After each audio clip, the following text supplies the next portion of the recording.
Welcome back to Disturbed Reality. In the digital age, footage capturing people getting seriously injured or losing their lives has become disturbingly prevalent.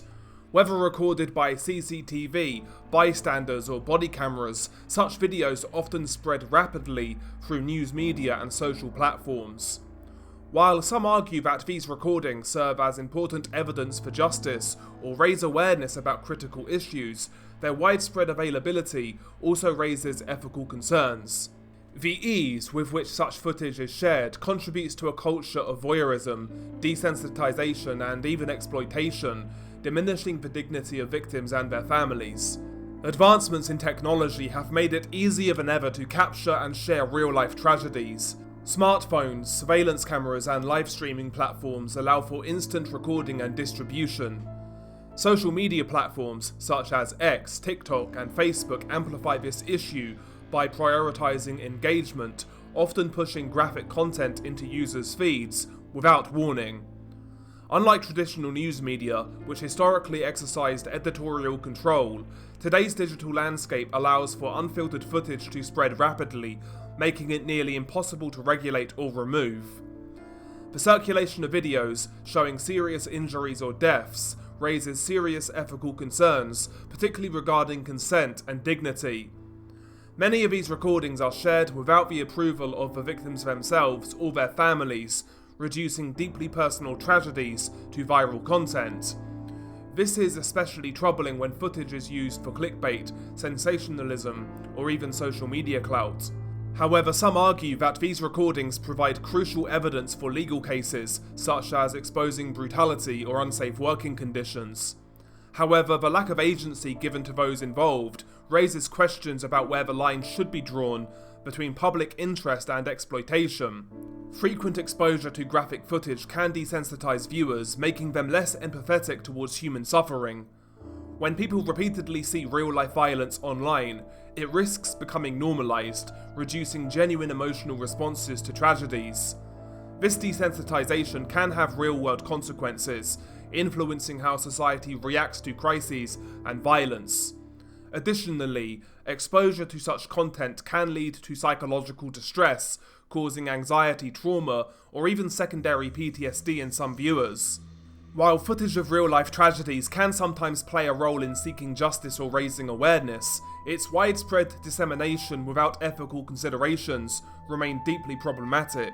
Greater accountability is needed from media platforms, law enforcement, and even content creators to ensure that human suffering is not exploited.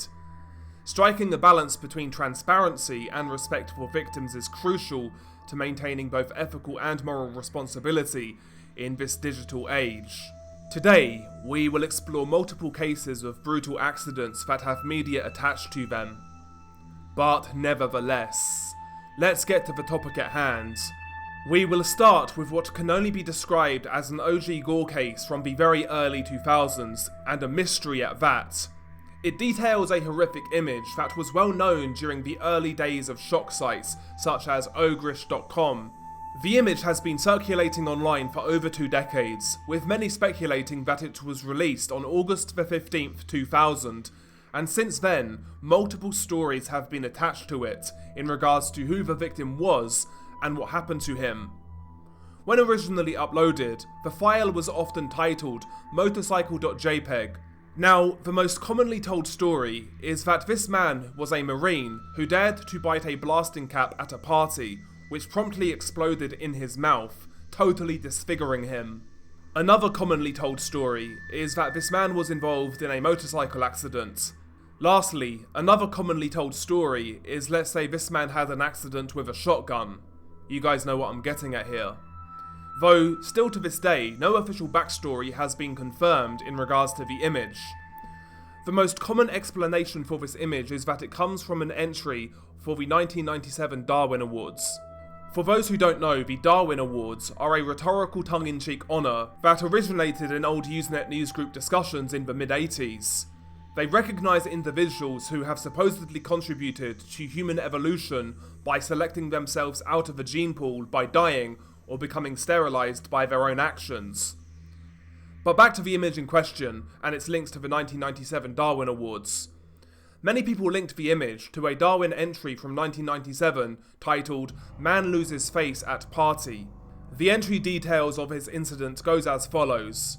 A man at a West Virginia party popped a blasting cap into his mouth and bit down, triggering an explosion that blew off his lips, teeth and tongue.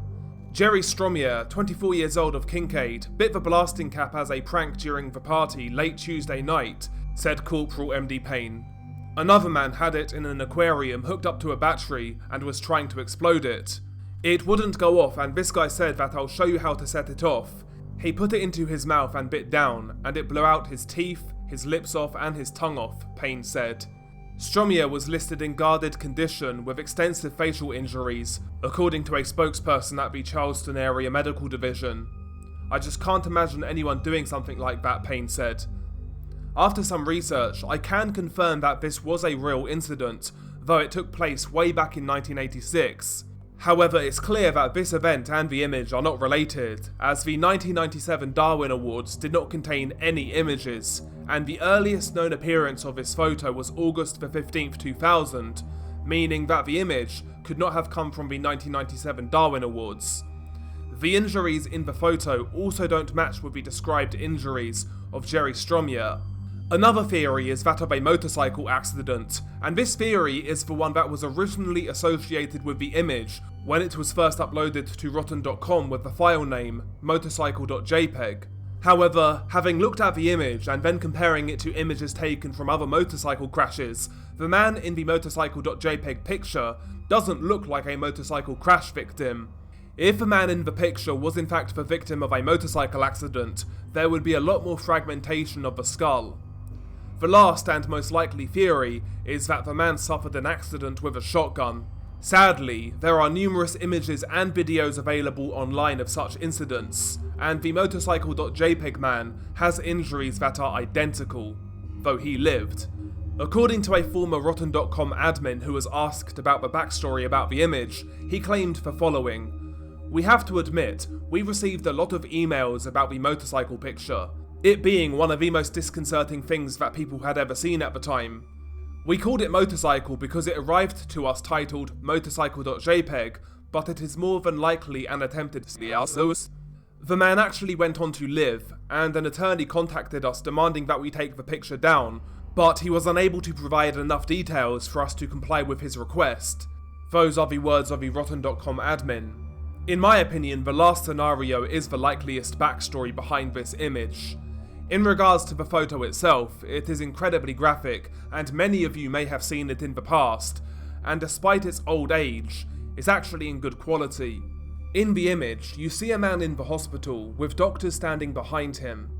He's facing directly at the camera as the photo has been taken, and his injuries are horrific. From the very top of his nose, all the way down to the bottom of the jaw, has been completely destroyed and blown away. It's like the man's face has been split open vertically. Strands of flesh are hanging down where his chin used to be, though his jaw has also seemingly been destroyed. He has no teeth left whatsoever. What you do see, however, is the man's tongue, fully intact, just dangling down, and you see down the man's esophagus. The man's eyes, however, are fully intact, just about. The man's face resembles that of imagery in a body horror movie. It's utterly horrific. To this day, the victim's identity of one of the first viral Gore images is still unknown. I know this case doesn't include a video, but I thought it was a little different than usual, and it harkens back to the early days of online Gore media.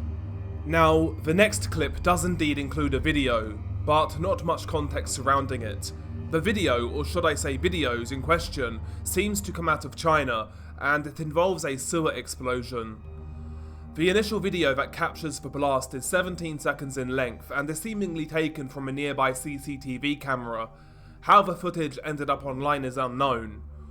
What people don't know is that sewer systems contain flammable gases, most notably methane and hydrogen sulfide, which are created by the decomposition of organic waste. These gases can pose a risk of fire or explosion, especially in confined or poorly ventilated areas like sewer mains, septic tanks and manholes. If a sewer system is poorly maintained or designed, then the risk of explosion can increase. Cases are rare, but they do indeed happen, as is shown in the video. The first video in question is being watched on a monitor by at least 2 people. You hear them talking in the background, reacting to the clip, and one of them is filming the footage on the monitor via a secondary device, so perhaps this individual is the one who leaked it. In the clip, you see CCTV footage of what looks like a pedestrian area, almost like a courtyard in an urban environment, and in the video you see a woman dressed in a yellow jacket who can be seen walking up to a sewage cover before she then kneels down next to it. She is doing something, it's hard to make out, but it looks like she's taking a lighter and trying to ignite an explosion. Initially nothing happens, before all of a sudden, the woman gets up and tries to get away from the sewer cover before it then explodes. The ground around the sewage cover is destroyed, and the other sewer covers in the area also pop out and fly up into the air. The woman was essentially sitting on top of the explosion, and it launches her into the air. Around 4 seconds later, she is then seen re-entering the camera shot, her body thudding onto the concrete ground. The fact that she was airborne for 4 seconds shows just how much force the explosion had, and how high it flung the woman. She's completely motionless as you would expect. There's also a second shorter clip taken from the incident, filmed by a bystander. In the footage, the person filming focuses on the body, and you see the extent of the damage. Firstly, the skin on her body is charred, like black and brown. Her face is mangled and blood is leaking from the body. Her right foot also looks severed or partially destroyed. The blast even blew off her yellow jacket that she was wearing prior to the explosion. Multiple people can be seen surrounding the body, getting a look at the horrific incident. I tried to find articles about the case after watching these videos, and apparently the incident took place in the Jingai City Plaza in the Dessau district. From what I've read, the victim was actually a schoolgirl who lit and threw firecrackers into the sewer, and this is what caused the explosion. According to news reports detailing the incident, she was thrown over 30 feet in the air by the explosion. What I was shocked to read, however, is that she apparently lived. According to a statement from the Dessau District Emergency Management Bureau, the girl sustained multiple fractures, pericardial blood accumulation, and severe burns to her head and face, but fortunately, her life is not in danger. Now, I don't know whether this is true. I find it almost impossible to believe that anybody could survive such a blast, and to do so can only be considered a miracle. But maybe they do exist. Fingers crossed it is true that she survived. The footage is honestly unbelievable. Now, let's talk about the last case in question, the Boksburg explosion. The Boksburg explosion took place on the 24th of December 2022 in Johannesburg, South Africa. The incident was that of a gigantic gas tanker explosion which tore the roof of a local hospital, destroyed 2 nearby houses, several cars, and injured and killed bystanders within a 500-meter radius of the blast. As a result of the blast, 18 people died on the spot. The total number of casualties, however, rose to 40. The driver of a truck carrying the gas canister was acquitted for lack of evidence. Emergency services said the fuel cistern was being transported by a truck when it hit a low bridge in the city of Boksburg to the east of Johannesburg, causing it to explode. William Ntladi, a spokesman for the emergency services, said, apparently a gas tanker drove under the subway bridge and got stuck in there, and due to friction it caught alight. The powerful explosion rocked nearby buildings including housing and the Tambo Memorial Hospital some 100 meters away. Initially, victims from the blast were brought to the hospital before it had to be evacuated due to damage in its emergency room. Police had arrested the 32-year-old truck driver following the incident. He was charged with multiple counts of culpable homicide, negligent causing of an explosion resulting in death, and malicious property damage, though again he was found innocent by the courts for any wrongdoing. The road tanker, assumed to be full and carrying approximately 60,000 litres of gas, became lodged under a low bridge between its origin of Port Richards Bay and its destination of Botswana. Following the driver's attempts to move it, damage to the tanker occurred. The point of the damage became the location from which flammable vapour was released from an initial pressure of approximately 4 bar gauge. This led to a loud hissing or whistling noise which attracted the attention of members of the public, including residents in nearby homes who approached the scene to take a closer look. A small flash fire or vapour cloud explosion then occurred, which attracted even more bystanders to the area. There may have been a number of causes of the ignition of vapour, including motor vehicles that were attempting to pass the tanker, or bystanders with mobile phones or cigarettes. The small flash fire or vapour cloud explosion resulted in burnback to the leak source, resulting in the formation of a torch fire. The flame engulfed the tanker, leading to direct heating of the LPG inside. Eyewitness accounts suggest that the torch fire lasted in the region of 45 minutes before further escalation occurred. The main explosion then took place. Casualties included bystanders, residents in nearby homes, and people inside the Tambo Memorial Hospital. The bridge also sustained a significant amount of damage, while the hospital suffered structural damage. But let's talk about the videos covering the blast and its aftermath. There are several different angles capturing the main explosion, which was absolutely gargantuan, but the harrowing footage is in the aftermath video. The clip is akin to something that you would see in an apocalyptic movie. The shock, the destruction, and the devastation is hard to put into words. It's one of the worst accident aftermath videos that I've seen, quite frankly. The aftermath video is 1 minute and 18 seconds in length, and the person who is filming can be seen walking closer to the explosion site. Immediately, he is greeted by a man who is walking down the street in his direction, and he's in agony. He approaches the man who slowly walks towards him, and he states, "Get yourself to hospital right now." The victim of the blast replies, "I can't, sir, I'm in pain," with his voice breaking on the verge of tears. The man's clothes have been charred and his skin badly burned. The person filming then walks past the man, even closer to the explosion site, and all you hear are screams in the distance, piercing screams that make your skin crawl. You are met with the sight of several people, one woman wandering aimlessly, not making a sound, almost in a state of trance. She's been badly burned, so much so that literally all of her clothes have melted into her skin. Yet another man can be seen walking away from where the explosion occurred, and much like was the case with the woman, his clothes have been melted, and he's screaming in agony. As he walks past the camera, you literally see his skin smouldering with smoke. You then see multiple people wandering in the distance, all suffering varying degrees of burns, but most are beyond severely burns. Ambulances arrive at the scene as the man now arrives very close to the blast site, and multiple people just lay on the ground, all badly burned, some dead, some alive. You hear death rattles, gurgling for air, screams and groans of pain. It's an orchestra of the most intense agony. The person filming then walks past a prone man. He takes a closer look and he realizes that the victim has lost his leg, and he then informs one of the paramedics. He literally just walks past bodies, some dead, some nearly dead, and some who are very much still alive, but in agony. The video ends as he approaches two badly burned men, who are laying on the ground and a paramedic is talking to them. One of the men's skin has been badly lacerated by the blast. I've no idea how he's still alive, but he is. And the other man, his entire body is completely burned, but again, he's still alive. I've probably done a bad job explaining this video, as there's just too much to take in. So many victims, so much suffering, and it's so loud and chaotic. Again, the best way I can describe it would be that it's what you imagine a scene out of an apocalyptic movie would look like, only much, much worse. But there we have it, that is the video. I hope you enjoyed it, if you can enjoy this sort of content.